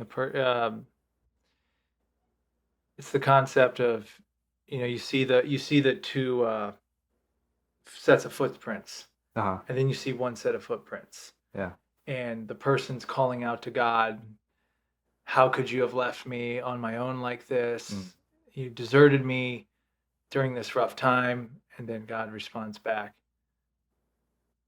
I was there the whole time. That set of footprints was me carrying you. Oh. See that right there, like that also has given me, I think, at certain times in my life where even my leg injury. Oh, really? I could have viewed that two ways. I could be like, oh my gosh, my legs changed forever and blah, blah, blah. But it's like, oh my gosh, like there were people there to help you when it happened. Wow. Dude, oh my gosh, you had a great friend who took you in. Wow. That's wonderful. Yeah. Like positive, like having positive thoughts about like outcomes. So that. I feel like a lot of people would be the opposite. I don't know how to handle that, but that's great, man. Dude, truthfully, man, my leg injury, I told this to my physical therapist today. Shout out to Debbie. I said, the leg injury wasn't mentally tough, of course. But honestly, what's been the real world is what gets mentally tough. Dealing with the craziness of society and distractions and this during a time when it was COVID lockdowns, you can't go anywhere. All you got is meditation, books. Yeah. some really close friends. Mm-hmm. And that to me gave me and that's what I've been actually. Do I want there to be another pandemic? No. Do I want to have another major Mm. leg injury? No. Mm. But you can start right now. You can do that stuff right now. That's what I'm talking You about. know, Like that's what I like mean. you could Like yeah. dedicate, 5 minutes of your morning routine and meditate or pray Yeah. or pray or Yeah. And even I was talking to Eric before we started this, like Yeah. just re-examining my lifestyle. Like, do I want to live in big cities? Oh. Do I want to live here? Would I be okay? But then I'll go to what Ram Dass will say, and this goes outside of Christianity, but this is more like enlightenment. Yeah. And I think Jesus would, because I mean, one of my favorite scenes from Jesus of Nazareth is when the scene where he goes over to Matthew's house, the tax collector, who invites him in, and Oh yeah. there's prostitutes and they're this and they're like, the Yeah. disciples like, what are you doing? Right. Why would you? And he's like, I came here for the sick. Right. Why would I? So I lost my train of thought with that. But Isn't that beautiful though? Yeah, it's one of my favorite parts. Because it's like yeah. in a way, like we are like the prostitutes. We are the tax collectors. Yeah. I mean, lusting over someone is a form of that to some degree, and it comes in many forms, right? Like Yeah. slothness and lust. yeah, sloth. Yeah, see that's. I mean, because people, some person may not be a drug addict, Yeah. but they're addicted to video games, Right. and they're right. addicted to terrible foods for you. Yeah, yeah. I have a really. It's bad- just as my much as sugar addiction right now is like. Oh, it's high. Well, it was. Yeah, yeah. I'm trying to use fasting as a way to like combat this Dude. right now. So- Fasting's. I've been doing one meal a day. Oh, really? Or either one Wow. meal a day, or I'll break my fast with a protein shake and have one big Wow. meal, Okay. or I'll do like 2 meals. But I have definitely felt more clarity, Wow. more productivity, and I realize Hmm. like I don't need to eat that much. Hmm. And I go in phases too, where I gotta eat. Yeah, gotta eat at breakfast. Gotta Yeah. eat at lunch. I And- skip breakfast now. I don't. Yeah. Normally, I don't anymore. Just like lunch. Yeah. Whew. Man, this has been a Yeah. Anything else you want to talk about, Sam? wow. Well, I think to cap off what we've been talking about in Yeah. terms of this religious realm, I think it's something that we could talk about for 10 hours or I know. more. It's a continuous conversation. Yeah. And I appreciate you being open to having these discussions, and even when I'm bringing up just different. And again, I'm one of those where it's not that I'm trying to, like the whole, when Jesus, the Bible between 20 and 30, Yeah. I'm not trying to discredit it all. Right. I'm just saying like, hey, why did no one cover that? Like that's a pretty Right, pivotal right. time. Why wouldn't that be in there? Yeah. Yeah. Yeah. That's why I love the ancient church so much. Mm-hmm. There's just so much guidance from that. So like you look at the 12 disciples, and they went out and evangelized and spread the gospel, and there's a direct line to the apostles through the Orthodox Church. And so what am I trying to get at here? If it was meant to be there, it would have been there, but it's not. So I just like leave that alone. Which again, I mean, people might not like hearing that, but if I believe this to be true, then there's a reason why that's not there. But we do have saints in the Orthodox Church. The Catholic Church does too. We have saints who, I mean, I'm reading a biography right now. I mean, he is as Christ-like as you can get. What's the book It's called? it's a saint, a Greek Orthodox saint. Saint Paisios is his name, from Mount Athos. Okay. Yeah, he recently became a saint, I think like 2015, passed away in 94. So he's a recent saint in the Orthodox Church, and we just did like a long prayer service for him. But reading stuff like that, like the church has that, right? Like for me, these are things that Jesus offers. Like he gave us the church, he gave us confession, he gave us the saints, he gave us the Eucharist, right? Like divine liturgies, so he gave us all these wonderful, like we call them like mysteries, so I don't see it as like there's anything lacking, if that makes sense. I think it's the exact opposite. It's like all these like wonderful gifts that I get to like participate in.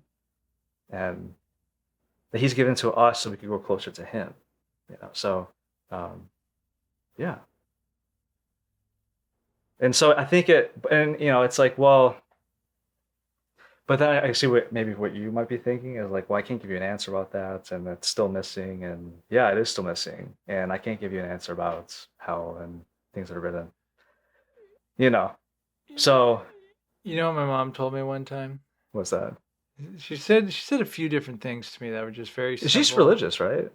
Or are they? Or? Oh yeah, they're Yeah. definitely Christian, and she said, Sam, sometimes we're not supposed to know everything.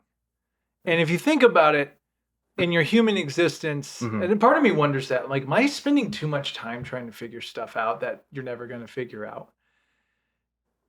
And maybe that, because you only get so much time. Yeah. What are you going to spend your time doing? And I guess as I'm talking to you, this has been a very eye-opening conversation. Thank you. Send me your invoice for your therapy session with me tonight, because I'm realizing the most important path to figure out is your path and your connection. For sure. But my point is, because you can nitpick things all day. And at the end of the day, no one knows the answers to everything. They just don't. And if they tell you they do, that makes me never even want to listen to another word you said. Because to me, some of the smartest people I've come across are the ones that are comfortable saying, like, you know what, I don't know the answer, but I think it could be this. But the ones that are definitive, it's this way. And if you don't believe it's this way, it's like, that's when I start to get a little. Yeah. Yeah. That's one thing that I don't want to. I have an issue with other Christian sects. That might be bias and whatever. You can say that I'm judgmental or whatever, but because there is that, like you talk about evangelism and like this kind of scare tactic. I've heard this from people who were like in the Catholic Church and stuff, where they were like, it was like they were scared to like go to church, which is like crushes me. We never talk about like you're gonna go to hell ever. Our services are never like that. Even like evangelizing, it's never like that ever. So, which is interesting, and this is why I think like, it's so important. That's why proper worship is really important, because you conduct yourself, right? This is an extension. It's a lifestyle. And then you start to conduct yourself a certain way in society and how you talk about this stuff with people, So it does matter. It does matter if you're Lutheran or you're a Methodist or Catholic or whatever. And I gotta say, I want to compliment you again. Like you handle yourself very well in this realm, even when there's something you disagree with or have a different perspective. You're very respectful and that's what's been nice about this conversation is not everything is a clip for Instagram. I'd be labeled as man challenges Christianity and it'll show me pointing at you and like, wait a second, I thought we were friends, Sam. We're in acting class together. What's going on? These are the types of conversations I feel are healthy, and we should be able to talk politics this way. We should be able to talk religion this way. We should be able to talk different things, civilized. Yeah. But it's tough though. It's really tough because you're dealing with emotions. Yeah. You're dealing with people's beliefs and ideologies. Right. And if they have very strong beliefs on both sides, it's natural that things are gonna. But I also one thing I want to say is that I don't know where I'm going to be when I die. So it's like, who am I to judge someone else's life and all that? I have beliefs and I have very strong beliefs, and I do believe in this. But at the same time, I have no idea if I'm going to go to heaven or hell or what's going to happen after I die.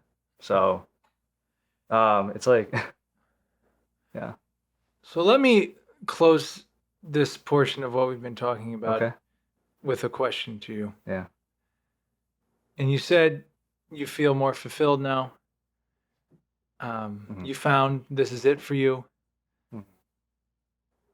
Still figuring out other things. But still figuring out. No, of course. Yeah. Don't have my entire life in order. How is your life better now that you found this? For someone that's listening or watching, like, he says this is it for him, but why? Yeah. Why? What are the changes in your life that you've seen happen or experienced Mm-hmm.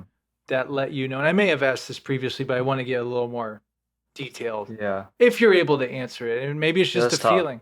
Yeah, I hate talking about myself, and because it's like I don't have all the answers, and Right. I don't know. Yeah, I don't have all the answers. Yeah. But how is it made? How is your life better? How is like being an Orthodox Christian? Yes, since you found the specifically? Orthodox Christian, I should have specified that. Yeah. Wow, that is. Um, there's so much there, man. You don't have to go into all of it. You just. All right, we don't. We don't have to. You don't even have to answer it if you don't want to. Yeah, it's like when you say, like it feels right, and it feels I don't know, because now I feel like I'm like, look at me, like no, I'm this like this amazing, it's not a testimonial. Like, it's not. I am not like I am just as bad as the person I like. Yeah. And I'm asking out of curiosity. Yeah.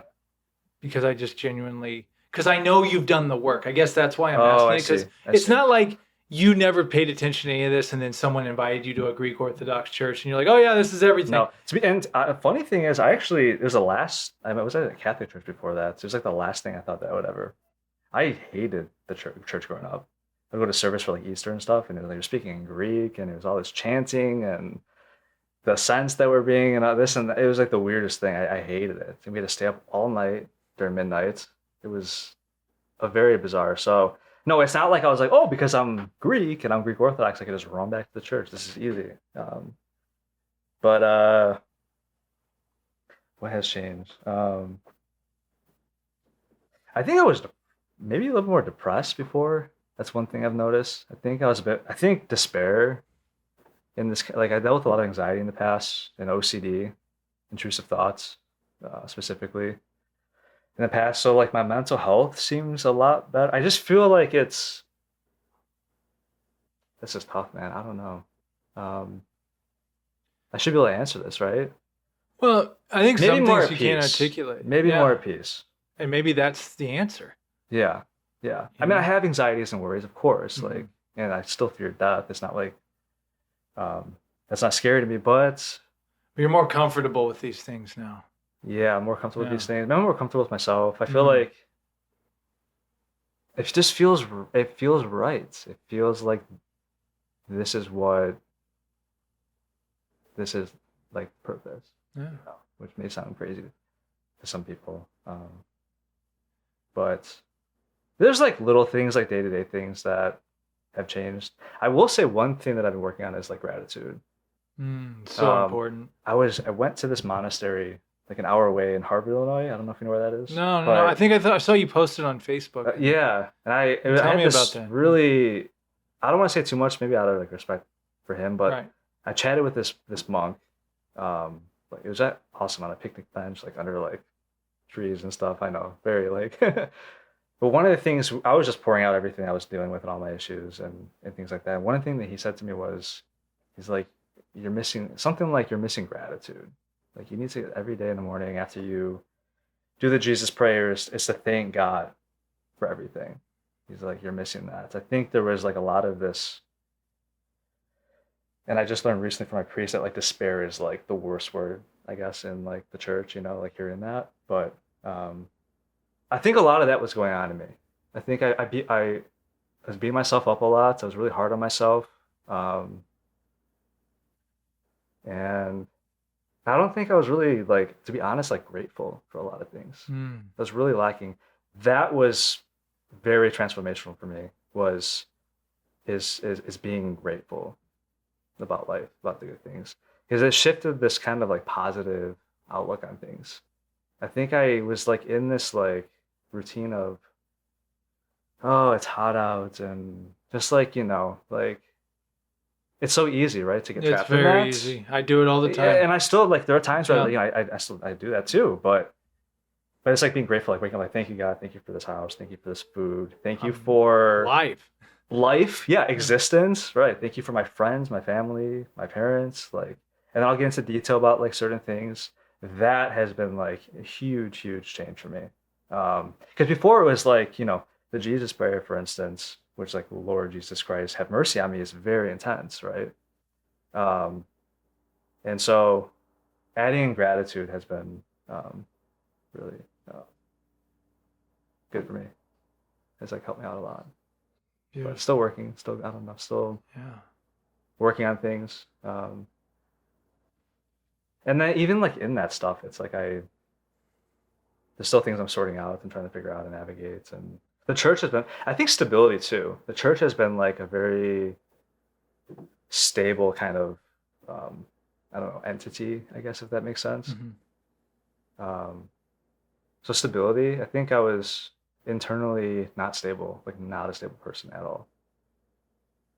I think I was easily pulled left and right and up and down and falling into this and believing in this and that, and well, maybe this is true, maybe that's true. Not just like religious or like, but just like everything.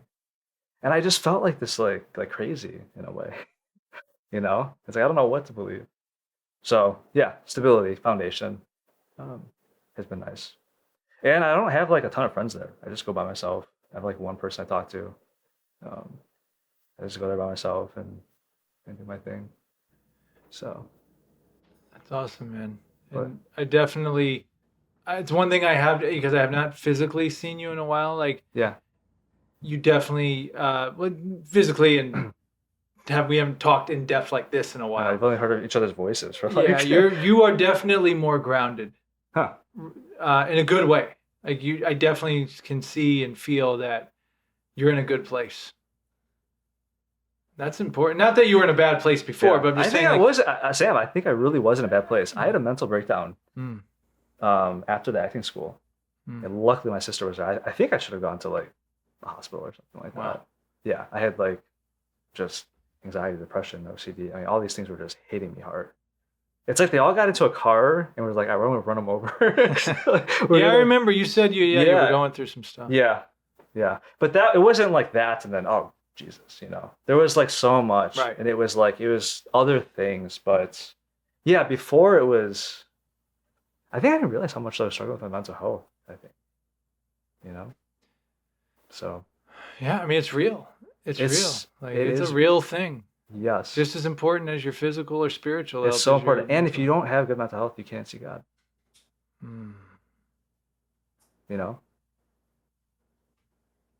So if you're struggling mentally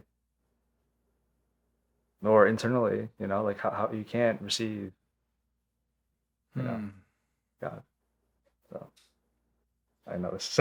No, this is the most religious podcast. No, I know. You know how refreshing it is, and I love talking creative stuff all day long. Yeah. But I also am into other things such as this. Yeah. Isn't this fun stuff to talk about? Yeah, I love talking about this. I wish we could just get paid to do this. That'd be sweet, right? That'd be awesome. You just come on every however so long, we just talk riff on these topics. I know. By the way, my sister yesterday was like, hey, I have this old t-shirt thing, and it was a turtleneck. I almost wore it. I was like, oh, I should wear this. That would have been crazy. Right? But I won't blame you because it's real hot. Yeah. And I know. It's going to be if you would have told me I would have been doing this in July, I would have believed it. But I'm like, man, am I really doing it? Because, I sweat like a pig. But how are you not sweating? I am sweating. I feel like I am dry. I'm sweating. Yeah. So that being said, okay, Tommy. Yeah. This has been phenomenal. Thank you. Thank you so much. I'm glad thank you to Eric for being here. Thank you to you. I really value you, not only as a friend, but just a real high respect as you as a human being, a seeker of truth. And really, I will use the word proud and happy to see the path you are on and what you are becoming. I really feel you're finding yourself, and I know that you've put in the work to do that based on our conversations, and it's a beautiful thing to see it unfold here in this moment, and I want to give you your roses. No, I don't have it all figured out. No, I know. You don't have to. We're never going to have to. Dude, there's days where I'm just like, what is going on? Like, I know. And I realize that's what helps me, though, is I'm like, dude, no one knows what the hell's going on. Like, excuse the hell, but it's like, no one That's why I do. Everyone's figuring it out. Something happened. I don't know how much longer you want to go, but like I'll make it real quick. But something happened like with work in the past, and I was like, did I make the right choice? I was really freaking out, man. I just darted to church. I was like, I just went through the office and went through and just sat in. I was like, I just need to be here right now. You know. Yeah. Yeah, it's so hard to get. It's so easy to get caught up in and all that stuff. But you look good too, though, man. Thanks, man. Especially, I mean, you had a traumatic knee. Yeah, so it was a blow to the body. Yeah.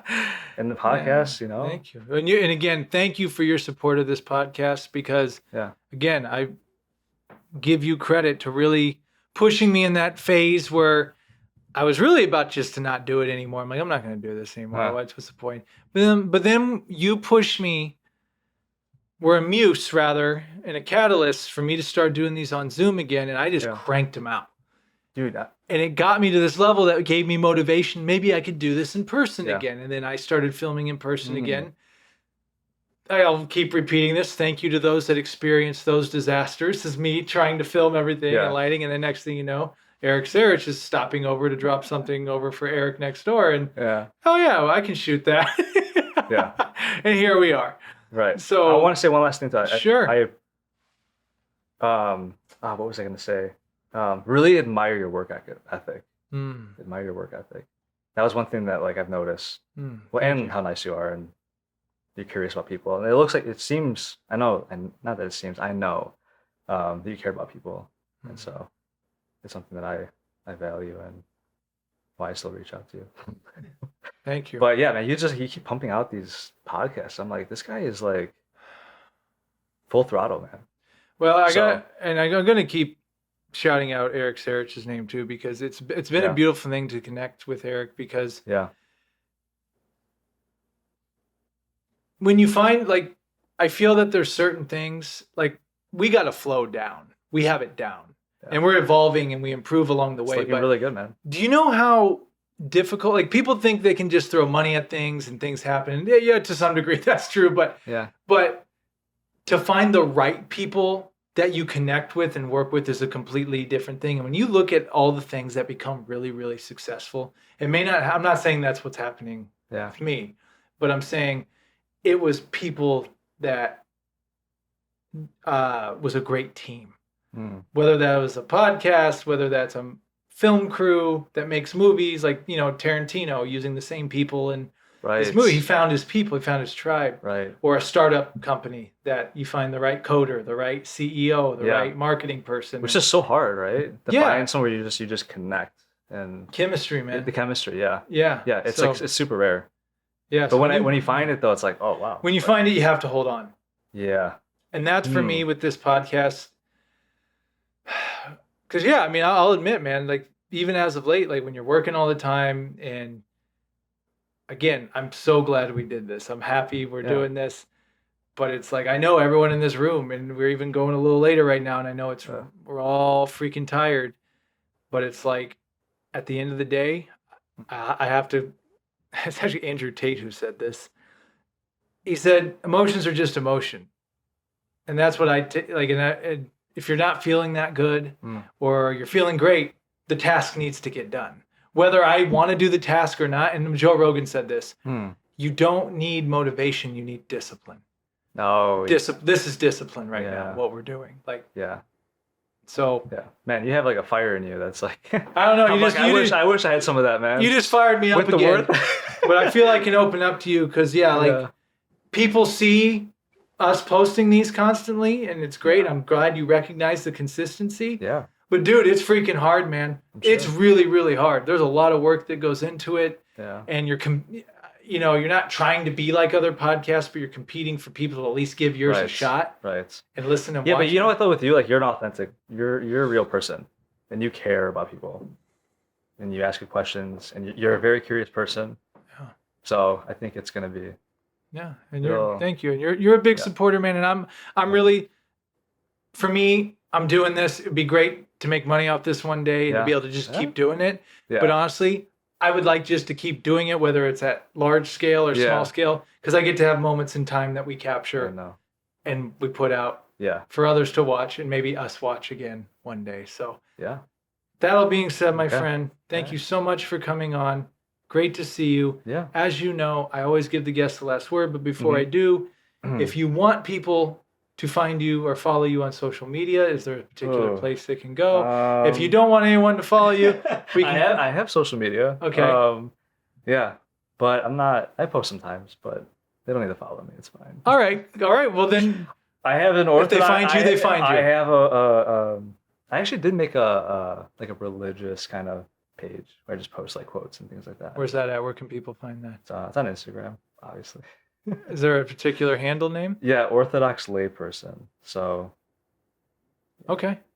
Cool. yeah, so I post like things that saints say and just like wisdom and things like that. Okay. So if anyone out there is, I don't know, Orthodox, we're only 0.4% of the Christian population, so I don't know. But yeah. All right, brother. Yeah. Awesome. Well, and I give the last word to you. What would you like to end us with? It can be absolutely anything. How about you? You want to end? Can you end it? Oh, you want me to do it? I feel like all the attention's been on me, man. I don't know. Because you're the guest. What do you want me to say? No, I know. All right, let me think of something really profound. Let's see. No. Or it could be just, or you could leave us your impression of LA, of what you thought of LA. You know what? I love that LA. question. I didn't realize how beautiful it is. That's what I've been thinking. It's so beautiful. There's some like issues with it, I think, but it's so beautiful. Like I was telling you earlier, the backdrop of the mountains, driving like in Pasadena and seeing that and the palm trees and the sun hits different than in Chicago. It's so beautiful out here. And the drive, like the terrain and it's like you're going up a little bit and then you're curving and then you're going down and yeah. Yeah, when I got here, I was like, oh yeah. It's like, I was like, this feels nice. So. All right. Well, I look forward to you moving back soon. Oh, I thought you were coming to no, okay. Yeah, I don't know. This is a hard place to let go. There's a lot of reasons to leave. Yeah. But then, like you just described, it really is its own type of paradise on earth in a way. So yeah. For now, come we're to here. Chicago, man. Nah. See, I could do Chicago in the fall. Okay. But winter, forget about it. It's so bad. See, It's like you have to start your car. Spring, forget about it. Yeah. Summer, you might get the occasional decent day, but dude, that humidity, man. I'm not. Yeah, we had like a tornado that touched down like really close to us. All right, you just convinced me. I'm not. Which is crazy. Like I'm in Buffalo Grove. I'm like, yeah, wow. I'm good for now. So we'll see. Yeah. But Tommy Christopoulos, thank you so much, my friend. Well, thank you for having me on. Until next time. All right.